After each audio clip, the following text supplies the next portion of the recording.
जब प्रथम आसली आश्रम को मोर विभिन्न शारीरिक समस्या थिला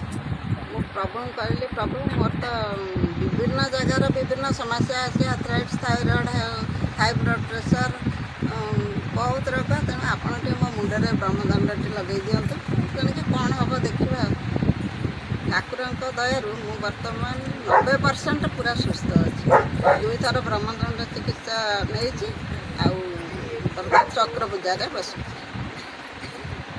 आम प्रणति बाटर शुणिले थाइरॉइड हाई ब्लड प्रेशर ये समस्त देखु ये से गोटे पितलर बाड़ी आधे कि दंड अर्थे बाड़ी कि ना कि ब्रह्म मंत्र द्वारा जो ब्रह्म शक्ति महापुरुष निर्देश जगन्नाथ निर्देश ये रोग दुख दूर कर कौन औषध ना एवं आम नलिनी माँ ठार बुझा स्वामी जड़े भल शल्य चिकित्सक से आयुर्वेदिक पद्धति हाड़ भंगा सेक दौरान सालेपुर कि किभली रोग दुख कष्ट दूर है ब्रह्मदंड अनुभूति शुणा मोर स्पंडिलाइज होता 5 वर्ष है भल होता मुझे एम्स देखा डॉक्टर कहले तुम तो भल होनी जोग भोग कर मुझे जोग भोग कर कहीं भल होनी ना गोटे एमआरआई करदे मुझे एमआरआई कली गली स्वामी जो दौरान सेक देले भल होनी से देले भल है मुझे यूट्यूब मारिक देखुची देखला बाबा देखिली मुझे से फोन नंबरटा लिखिक रखिली बाबा को फोन कली बाबा कहले हो आस तुम शनिवार दिन आए चिकित्सा करवा आसवा कहले आ 7 पाली तुम आसो प्रथम पाली अनुभव होला मत भल लगुच मुझे 7 पाली एमती कली बाबा कहले तुम चक्र पूजार बस मुझे 5 सप्ताह खंडे आसी मोर संपूर्ण भल हो जाता से टिके जना पड़ता बाबा कहला तुम्हें चक्र पूजार बस तुम संपूर्ण भल हो मुझे पूरा संपूर्ण भाव में भल हो जाए डाक्तर पाखे जमा भी गलिनी नयागढ़ जड़े माँ अच्छा बनिता माँ पुअर जे कि खाद्य खाइले माने 2 मिनट भीतर सब बांति होता दीर्घ 4 वर्ष कि 5 वर्ष धरी एवं आपण मैंने चिन्ही थे जे कि प्राय 2 मास धरी से आश्रम अतिबाहित करते पुओ अच्छी किभली पुअर सी जो अद्भुतपूर्व रोग जे कि बहुत मेडिकल फेरी किभली भल हो गला तार दिव्य अनुभूति श्रवण करवा 5 वर्ष है बांति होता जहाँ खाइले भी किसी भी रहे पूरा 0% हो जाए सब मेडिकल ओडिशा जिते सब बड़ बड़ मेडिकल अच्छी सब मेडिकल बुली पलि आसली बहुत मोर डिजीज ही जमा ना डॉक्टर कहते ता देह डिजीज ही ना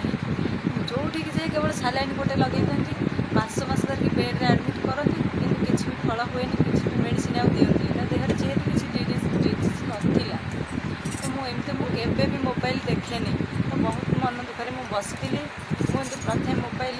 ऑन करूँ मो बाबा एपिसोड फास्ट बाबा एपिसोड आसला मुझे देखी मुझे क्लिक कर देखिकी से मोबाइल देखिकी पचारि पचारि बाबा पाखे आसिक पहुँचली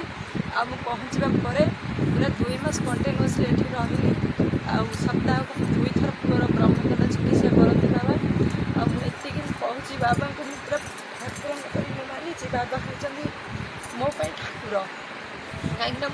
जो 5 वर्ष है बुली बुली आसिक भल हो पार ना मो पुओ पूरा 90% पूरा भल हो जाए तेणु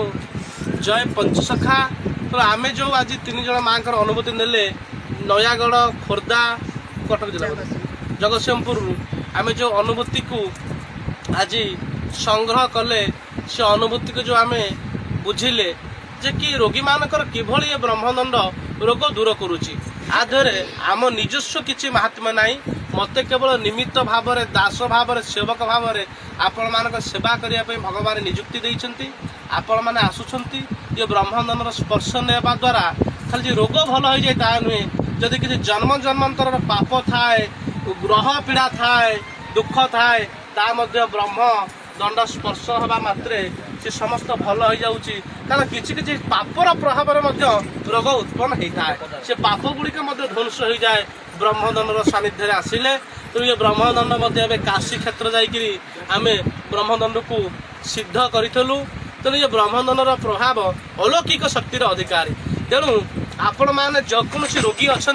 दुख कष्ट प्रकृत पीड़ित होती पाखक ये वीडियो पठातु आमे तो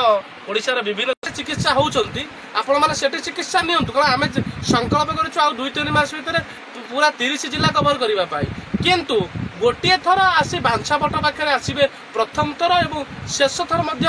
बांछापट पाखे आसबे कहीं क्षेत्र महात्मा महापुरुष लिखिं प्रथम थर आसी आश्रम में गोटे थर चिकित्सा नियंतु तापर निज जिला मानक जो चिकित्सा शिविर होता से चिकित्सा नहीं पारे आम आश्रम ठिकाना आउे कही रोचु ओडार जेकोसी जो कोण अनुकूल आसिले कटक ओम्पी छक आसवा पड़ो कटक ओम्पी छक ठार जगतसिंहपुर आसवा पड़ो जगतसिंहपुर बालिकुदा रास्तार आसिले बालिकुदार पूर्व पड़ो गोपालपुर छक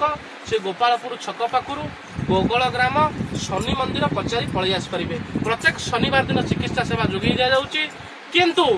आपण मैंने आसवा पूर्व चाहिए स्क्रीन रे जो आम गोटे नंबर डाकबू से नंबर में आपण मोबाइल द्वारा देखी फोन करी जोगाजोग होकरी आपण मैंने कन्फर्म हो पारे आसीपारे से नंबर में जोगाजोग भिडियो आपको समस्त रोगी मान पहुंचा दरकार आउ थे आम नंबर आम कही रखुचु 7326908936 7326908936 आम जो रोगी अनुभूति नेलु ये विभिन्न जिला मानक रोगी रोगी अनुभूति कथा कहते किंतु बंझाटीए निजको ठाकुर कहते आम विरोध करू सी आमर कुचारणा कर समस्ते आम एक स्वर करवा जय पंचसखा जय जगन्नाथ जय पंचसखा जय जगन्नाथ जय पंचसखा